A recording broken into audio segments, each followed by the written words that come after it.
na liwanag. Ngayon, ano ang kailangan natin gawin? Bilang mga ilaw na nagdidingding para kay Jesus, kailangan natin isabuhay ang katotohanan ng mga banal na kasulatan sa ating buhay. Amen po ba? Amen. Hindi para ipagyabang. Kailangan natin maging liwanag sa iba, hindi para ipagyabang, bagkus para magsilbing tanglaw din sa iba na nasa ating diliman. Kaya nga ang testimony po ng ating buhay ay napakagandang example para dun sa mga taong dumaranas ng dilim sa kanilang buhay. E paano kung ang testimony natin madilim? Ang testimony natin walang kulay, walang maayos na buhay, hindi po tayo magiging cause ng liwanag ng iba. Ang mga Kristiyano po ay dapat na maging buhay ng mga sulat kung saan ang mga katotohanan ng mga banal na kasulatan ay ginagawa natin buhay o isinasabuhay. Kung ano ang laman ng banal na kasulatan. Sinasabuhay kung ano ang gustong mangyari ng ating Panginoon sa buhay natin. At kung sinasabi natin na tayo ay may liwanag na hatid ni Kristo o maliwanag na dahil sa kanyang presensya, dapat nakikita po ng iba. Hindi ng iyong sarili. Ang liwanag po na meron sa atin patungo sa ating kapwa ay dapat nakikita ng ating kapwa. Hindi lang po yan tinatago. Hindi lang yan nananatiling atin lang yung liwanag na meron tayo. Dapat po nakikita ng iba. Pangalawa, bilang mga ilaw na nagdidingding para kay Jesus, dapat tayo magkaroon ng magandang patotoo sa komunidad na ating kinabibilangan. Ginagawang kaakit-akit ang mensahe ng Ebanghelyo sa mga hindi pa naaabot. Huwag po nating hayaan ang lahat na natututunan natin dito ay mananatiling kayamanan lang sa ating isip na nakatago sa ating kaisipan. Sabi nga ni Pastor Ed Lapis sa isang video clip na napanood ko, sabi niya, bakit daw pag nag-mission or pumupunta, pinapadala sa iba't ibang lugar, humihingi pa ng budget, ng allowance, para lang makapag-mission. Sabi ko, ano? Kung mismo sa kapitbahay natin, hindi natin kayang mag-mission, bakit kailangan pa natin pumunta ng ibang bansa? Pumunta ng ibang lugar, lumayo-layo. Kung yung mismo kapitbahay nga natin, sa tabi ng bahay natin, hindi natin mamisyonan. Hindi tayo nagiging cause para lumiwanag yung kanyang buhay. Naghahanap ng donor or taga-sponsor, lumalayo pa daw tayo, mismo yung kapitbahay natin, nandyan na lang sa tabi natin. Tapos wala tayong ginagawa. Hindi natin mabahagian ng salita ng Diyos, hindi po tayo magiging liwanag sa ating komunidad. At kung pakikinggan nyo yung sinabi niya doon, sabi ko, ang sarap pakinggan, no? Pero nakakalungkot. Nakakalungkot sa ating mga Kristiyano. Kasi tama siya. Humihingi tayo ng tulong, donor or sponsor, pero yung mismo kapitbahay natin ay hindi nakakarinig ng salita ng Diyos. Galing mismo sa atin. So, wake up call yun. Wake up call po yun sa ating lahat. Bilang mga ilaw na nagdidingding para kay Jesus, dapat tayong magsikap na paalisin ang kadiliman sa komunidad. Paano ba yung sinasabing alisin ang kadiliman sa komunidad? Okay na ba? Maglagay tayo ng mga street lights. Iba po yung konsepto na liwanag na sinasabi ng Diyos sa liwanag ng sinasabi ng mundo. Ang liwanag, street light, Christmas light, ilaw na yan. Ang sinasabi ko liwanag ng Diyos ay yung liwanag na hatid ni Kristo. Dapat nagdidingding tayo bilang isang Kristiyano. Ngayon tanong, handa ka ba maging isang kagamit-gamit at mahusay na tagapagdala ng liwanag ng Pasko? Ulitin ko po yung tanong. Handa ka bang maging isang kagamit-gamit at mahusay na tagapagdala ng liwanag ng Pasko? Amen. Amen. So, tayo po ang nangako niyan sa ating Panginoon. Hindi po tayo nangako sa tao. Panatilihin po natin ang ating liwanag liwanag ng pananampalataya. Next point po is, we must share the light of salvation to others. Dapat po natin ibahagi ang liwanag ng kaligtasan sa iba.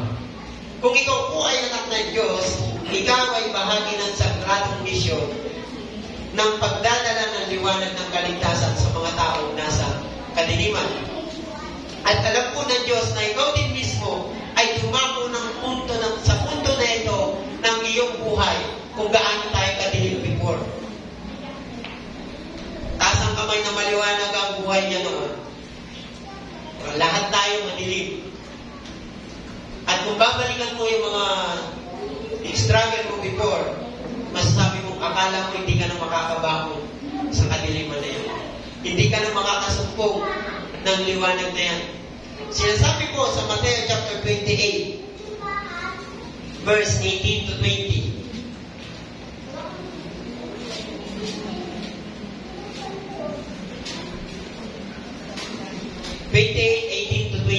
Sabi niya dyan,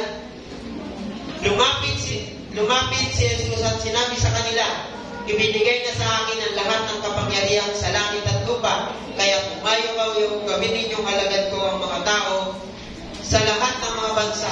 Bautismuhan ninyo sila sa pangalan ng Ama at ng Anak at ng Espiritu Santo. Turuan niyo silang sumunod sa lahat ng inuutos ko sa inyo. Tandaan ninyo, ako'y laging kasama niyo hanggang sa katapusan ng panahon. Ang ating pong misyon ay ibahagi ang liwanag ng kaligtasan sa bansa o sa mundo. Simula po sa atin, ibig sabihin po yung mga taong malapit sa atin, pamilya natin, tapos sa iba, sa abot ng iyong makakaya. Kayong tanong, kailan ka huling nag-share ng salita ng Diyos sa iyong pamilya?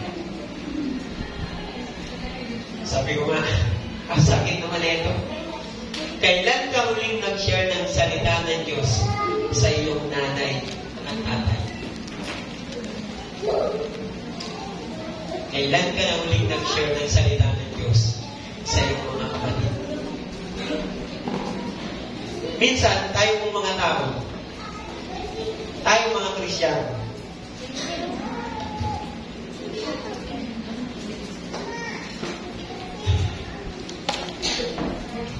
sa kamag-anak lang natin, takot na takot tayo magbahagi ng salita ng Diyos. Kahit ako po, aminado, struggle ko po talaga. Nabipressure ako pag ang kaharap ko yung pamilya. Yung kamag-anak ko. Yung tatay ko may sakit. Yung nanay kong busy-busy sa simbahan. Yung mga kapatid ko walang oras para magsimba. No, hindi ko naman nilalaan kasi nandito naman po yung atin. Yung kapatid kong puro trabaho na hindi nagsisimba. Ako po, struggle ko talaga. Dalhin ang salita ng ating Panginoon sa kanila. At napakasakit ko na katotohanan na dumadating na sila sa point na parang hindi naman nila kilala ang Diyos. Yung isa kong mga kapatid, sabi niya, pag mapasok daw siya ng simbahan, parang natatakot siya. Kaya, pupunta lang yun ng simbahan, pagkasal, binyag, libig. Ligdiyan yun eh, pag pupunta ng simbahan. Kasal, binyag, libig. So, ako po, nung pinagbubalay-bulayan ko ito, sabi ko, it's time na para dapat matutunan mo magsabahagi ng salita sa pamilya ko. Yes, alam nila ang sitwasyon ng pamumuhay ko noon, pero hindi sila aware o hindi siguro sila aware kung paano ako ginawa ko ng ating Panginoon. Tandaan po natin na ibinigay sa atin si Jesus o binigay sa atin ni Jesus ang buong otoridad na gawin ito. Habang sinusunod po natin ang kanyang utos, ang kanyang kapangyarihan at ang presensya ay sumasama sa atin upang tayo po ay maging mabisang tagapagdala ng liwanag ng Ebanghelyo sa mga bansa at sa ating mundo. Huwag po tayong matakot na magbahagi ng salita ng Diyos. Kasama po natin sila. Kaya lang, ang problema, minsan mag-lead nga lang ng devotion, inaayawan pa lang din. Natatakot tayo. Paano tayo magiging liwanag ng mga taong nasa kadiliman kung tayo mismo sa sarili natin natatakot na. Ano kaya ang dahilan kung bakit ayaw natin magbahagi ng kaligtasan sa iba? Ito, ang kadalasan, ang nagiging dahilan, busy ako eh. Busy po ako. Kulang sa oras. Meron po akong nabasa, nakalimutan ko lang kung sino yung sabi nito. Sabi niya, ang kakulangan ng oras na dahilan ay para lamang sa mga hindi importanteng bagay na dapat gawin. Ganda, no? Ang kakulangan ng oras na dahilan ay para lamang sa mga hindi importanteng bagay na dapat gawin. E ngayon, tanong, ang pagbabahagi ba ng salita ng Diyos importante? Importante po ba ang pagbabahagi ng salita ng Diyos? So bakit nagiging dahilan ang busy? Na kung pagpupulay-pulayan natin yung sinabi niya, tama naman. Kasi kung importante sa atin ang pagbabahagi ng salita ng Diyos, yung bagay na yan ay magkakaoras ka talaga. Gagawin mo yan hindi dahil napipilitan ka, kundi dahil gagawin mo yan, yan ay importanteng bagay na dapat natin gawin. Isa pa pong dahilan, minsan sinasabi, wala silang experience to share the Word of God. Ang pagbabahagi po ba ng salita ng Diyos ay kailangan nakatapos ka ng Bible school?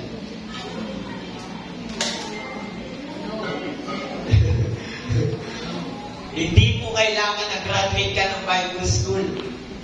Ako po dati, ganito ang mindset ko. Hindi ako magbabahagi ng salita ng Diyos. High school graduate lang naman ako eh.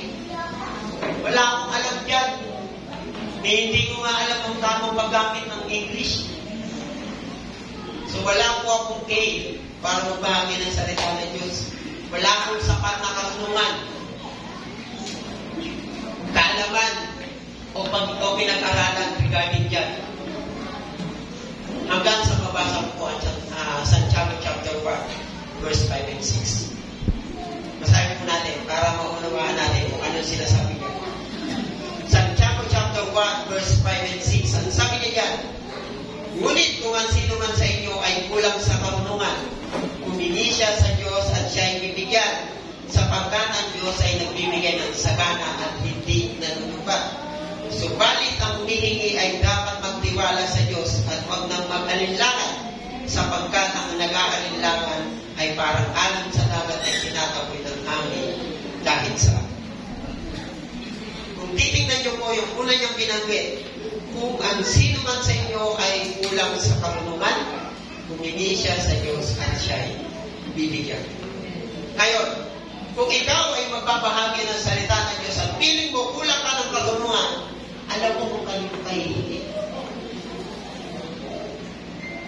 Para magkaroon ka ng knowledge in wisdom. So, hindi po kailangan graduate ka ng Bible school. Yes, of course, hindi naman po natin dinidisregard yung mga graduate ng Bible school. Kailangan din naman po yan. Ang sinasabi lang po natin dito ay hindi po kailangan nag-graduate tayo ng Bible school para magbahagi tayo ng salita ng Diyos. Kahit kayo nasa upuan, ay pwede magbahagi ng salita ng Diyos. Simpleng John 3:16 lang ang katapat niya. Simpleng John 3:16 lang. Anong sinasabi ng John 3:16?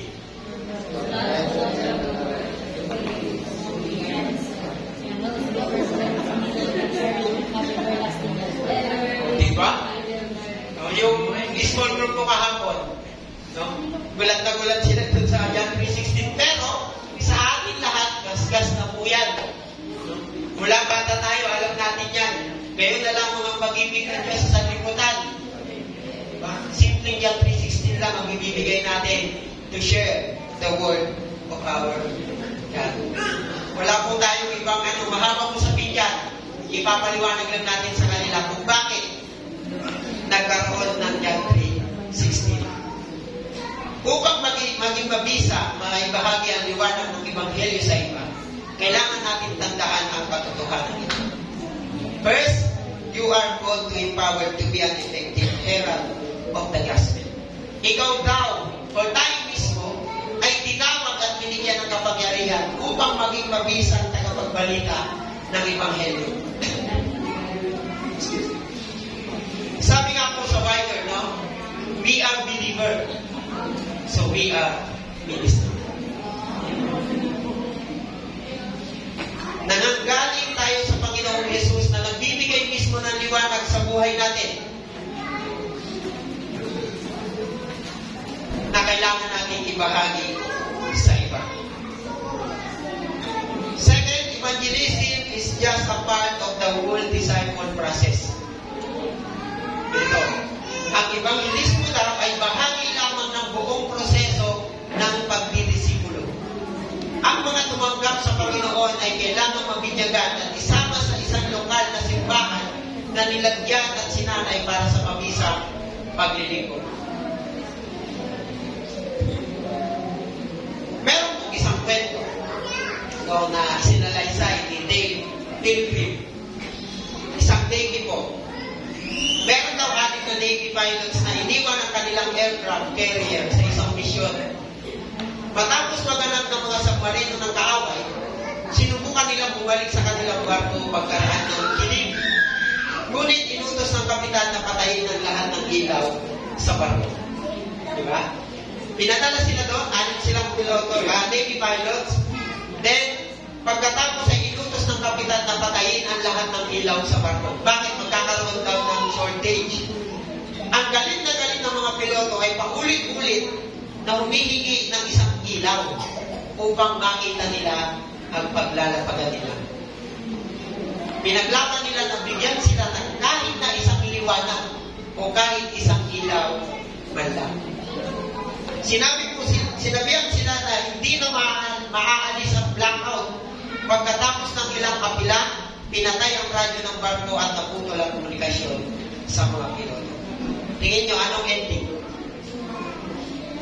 Sa mga tuwid, hindi po sila nagtagumpay na magkaroon ng liwanag. Ang ending, kumantong sa pagbaksak ng mga piloto sa karagatan. Isa pong kalunos-lunos na kinalabasan para sa ating ng piloto na nangangailangan lamang ng isang ilaw para iligtas silang makarating pabalik sa sasakyang pangkipapagin. Minsan, akala natin walang silbing ang liwanag.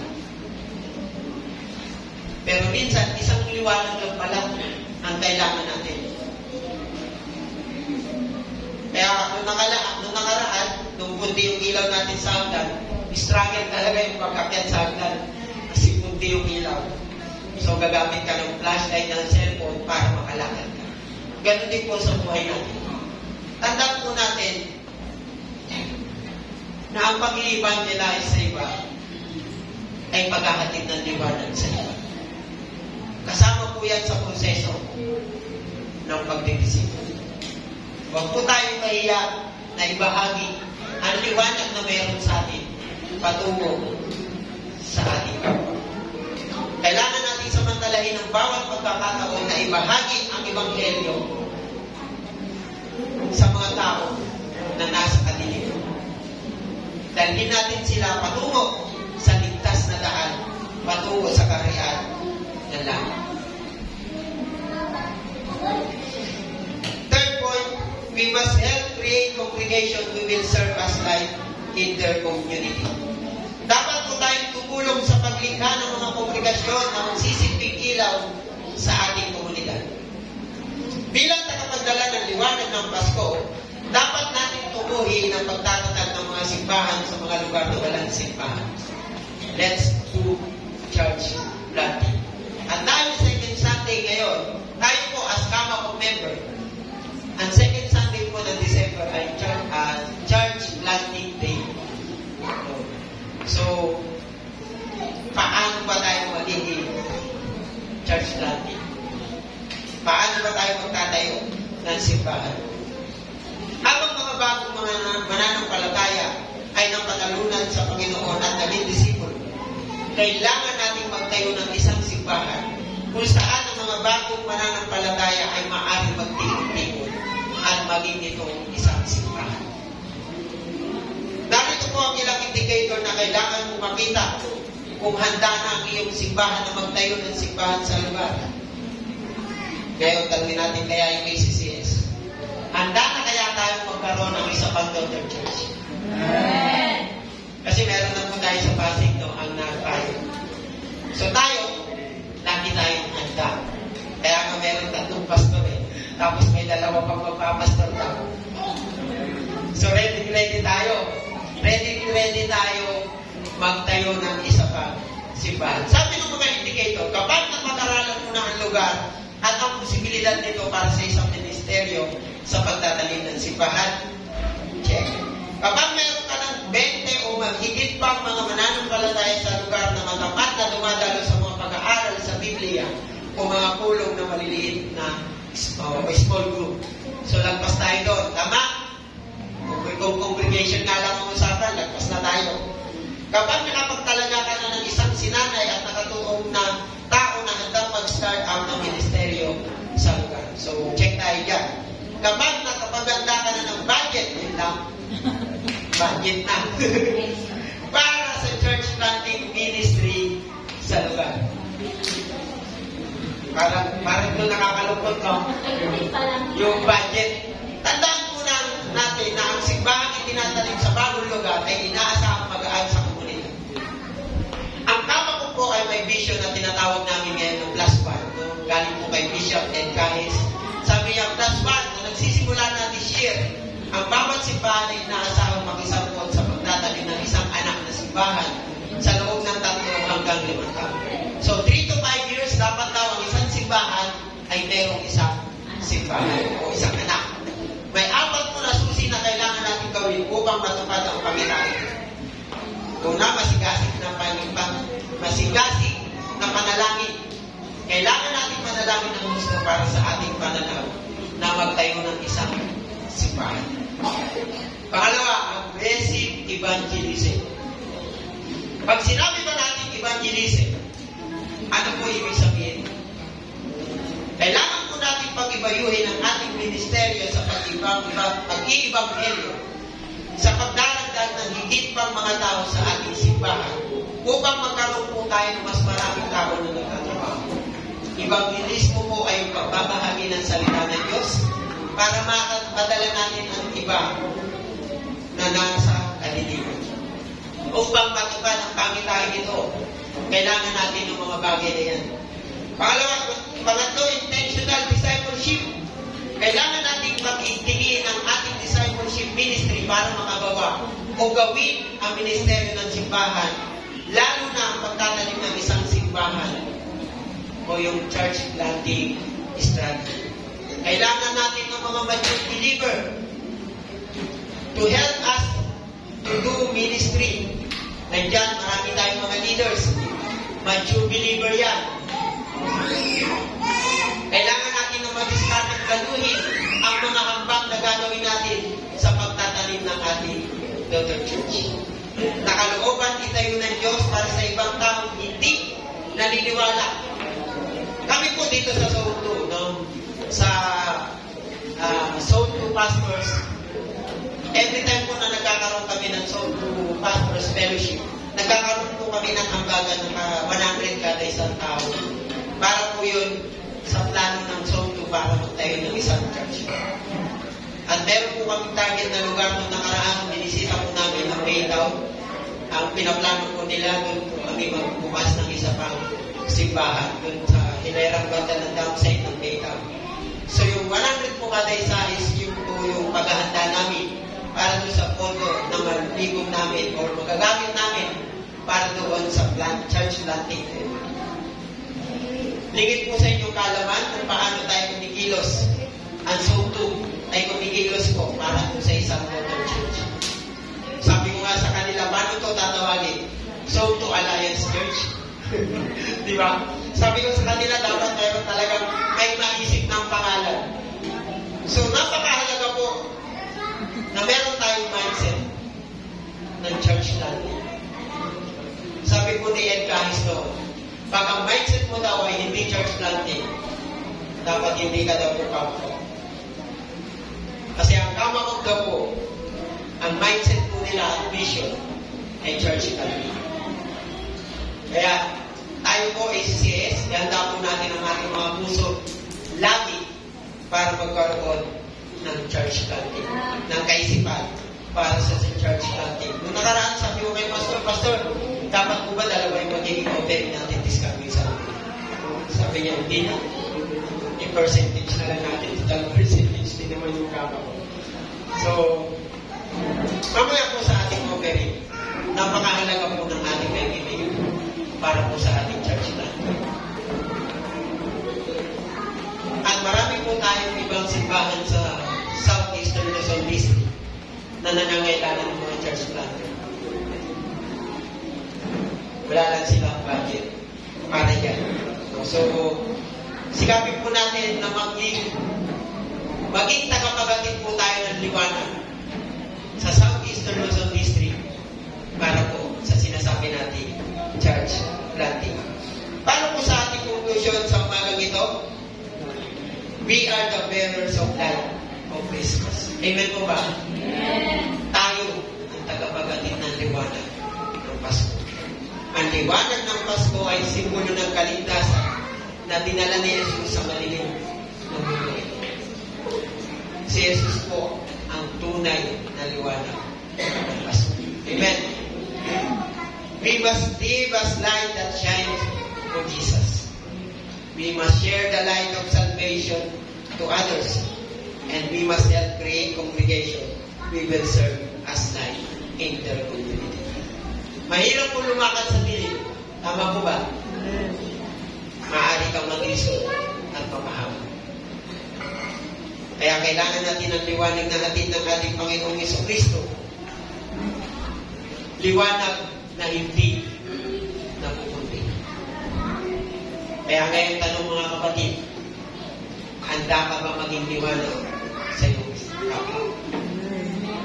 Handa ka ba maging liwanag sa iyong pamilya? Yung pamilya mo, yung kapwa mo na matagal nang nasa kadiliman,